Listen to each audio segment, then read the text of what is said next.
இன்றைக்கி நாம் உலகத்திலேயே முதல் சிவன் கோயிலான திரு உத்தரகோசமங்கை அப்படின்ற சிவன் கோயிலோட தல புராணத்தை பற்றி பார்க்கலாம்.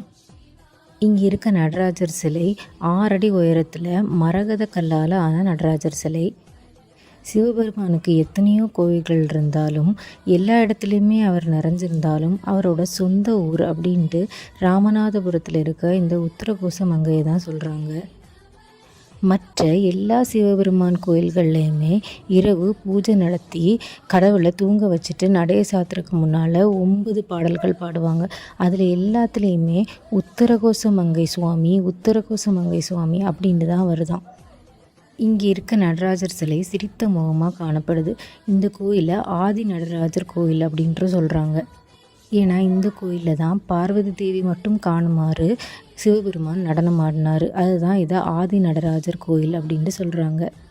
அதுக்கப்புறம்தான் சிதம்பரத்தில் தில்லையில் எல்லாரும் காணுமாறு நடராஜர் நடனம் ஆடியிருக்காரு.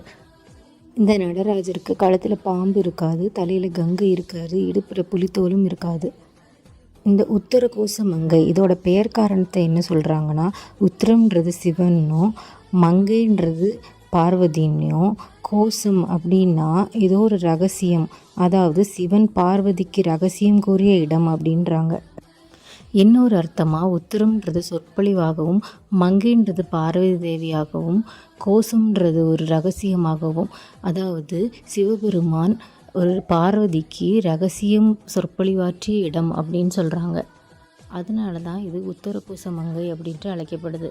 சிவபெருமானோட 64 திருவிளையாடல்கள் நடந்த இடத்துல ஒரு திருவிளையாடல் நடந்த இடம்தான் இது. என்ன திருவிளையாடல் இந்த இடத்துல நடந்துச்சுன்னா, ஒரு முறை கைலாயத்தில் வச்சு சிவபெருமான் பார்வதி தேவிக்கு ஒரு முக்கியமான வேதத்தோட பொருளை சொல்லிக்கிட்டு இருந்திருக்காரு. அப்போ பார்வதி தேவியோட கவனம் சிறிது சிதறிடவே சிவபெருமானுக்கு அதை பார்த்து ரொம்ப கோபம் வந்துடுது. உடனே சிவபெருமான் கோவமாக பார்வதி தேவி கிட்ட, நான் எவ்வளோ முக்கியமான ஒரு வேதத்தோட பொருளை யாருக்கும் தெரியாமல் உனக்கு சொல்லி தந்துக்கிட்டு இருக்கேன், அதை கவனிக்காமல் இருந்ததுனால நீ பூலோகத்தில் ஒரு பிறவி எடுப்பாய். அந்த பிறவியில் ஒரு மீனவ பெண்ணாக பிறந்து கல்வி கேள்விகளில் சிறப்பாக இல்லாமல் வளருவாய் அப்படின்னு சொல்லிடுவார். உடனே பார்வதி தேவி ரொம்ப சோகமாகி சாப விமர்சனம் கேட்குறாங்க.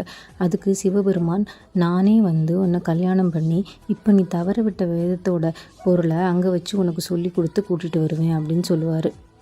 சாபத்தின் பலனாக பார்வதி தேவியும் பூலோகத்துக்கு போயிடுறாங்க. ஆனால் இங்கே கணேசனும் முருகரும் இதுன்னு பெரிய தப்பா, எங்கள் அம்மாவுக்கு எப்படி சாபம் கொடுக்கலாம் அப்படின்ட்டு வேதங்களை எல்லாம் கடலில் தூக்கி வீசிடுறாங்க. உடனே சிவபெருமானுக்கு இன்னும் கோபம் வருது. அவர் உடனே நந்தி பகவானை தேடுறாரு.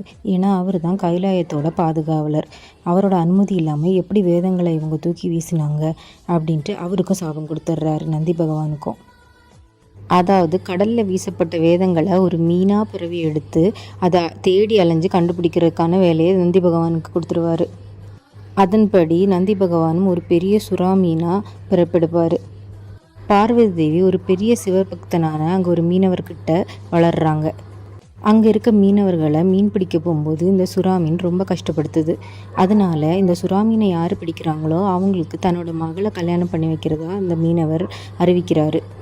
சிவபெருமான் சொன்ன அந்த நாளும் வரவே சிவபெருமான் ஒரு மீனவர் வேஷம் எடுத்துகிட்டு போய் ஒரு வலையை எடுத்துகிட்டு போய் அந்த சுறா மீனை பிடிச்சிடுறாரு. பிடிச்சிட்டு பார்வதி தேவியை கல்யாணமும் பண்ணிக்கிறாரு.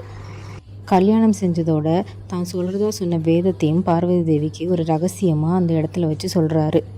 அதனால தான் இந்த தலத்திற்கு உத்தரகோசமங்கை அப்படின்ற பேர் வந்துச்சு. சொன்னதும் இல்லாமல் பார்வதி தேவிக்கு மட்டும் காணப்பெறுமாறு ஒரு நடனத்தையும் ஆடுறாரு. அதனால தான் இந்த கோயிலோட பேர் ஆதி நடராஜர் கோயில் அப்படின்னும் அழைக்கப்படுது. சிவபெருமான் இங்கே சிரித்த முகத்தோட ஆனந்த தாண்டவம் ஆடியிருப்பார் தன்னோட தேவிக்கு.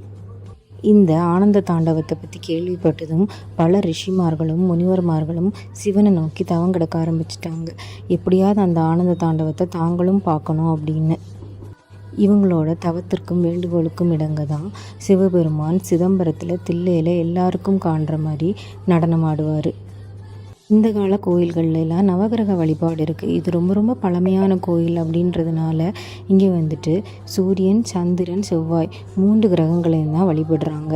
இதுவே இந்த கோயில் ரொம்ப பழமையான கோயில்ன்றதுக்கு ஒரு சிறந்த எடுத்துக்காட்டு. அதுவும் இல்லாமல் மிகப்பெரிய சிவபக்தனான ராவணனுக்கும் இங்கே தான் கல்யாணம் நடந்துச்சு அப்படின்ட்டு கூறப்படுது. ராவணன், அதாவது 2வது யுகத்துக்கிட்ட வாழ்ந்தவர். அந்த காலத்துலேயே இந்த கோயில் இருந்திருக்கு. மண்டோதரி சிவனை நோக்கி ஒரு பெரிய சிவபக்தனை தான் கல்யாணம் பண்ணுவேன் அப்படின்ட்டு தவம் இருந்திருக்காங்க. அதன்படி சிவபெருமான் ராவணனுக்கு இங்கே வச்சு 2 பேருக்கும் கல்யாணம் முடிச்சு வச்சுருக்காரு. இவங்களுக்கு கல்யாணம் செஞ்சு வச்சதுனால அவரோட பேரை மங்களநாதர் அப்படின்னு வச்சுக்கிறாரு. இதனால இந்த கோயில் மங்களநாதர் கோயில் அப்படின்னும் அழைக்கப்படுது. இவ்வளவு பழமையும் பெருமையும் மிக்க இந்த கோயிலில் நம்ம எல்லாரும் போய் சிவபெருமானோடையும் பார்வதியோடையும் அருளை பெற்று வரணும். நன்றி.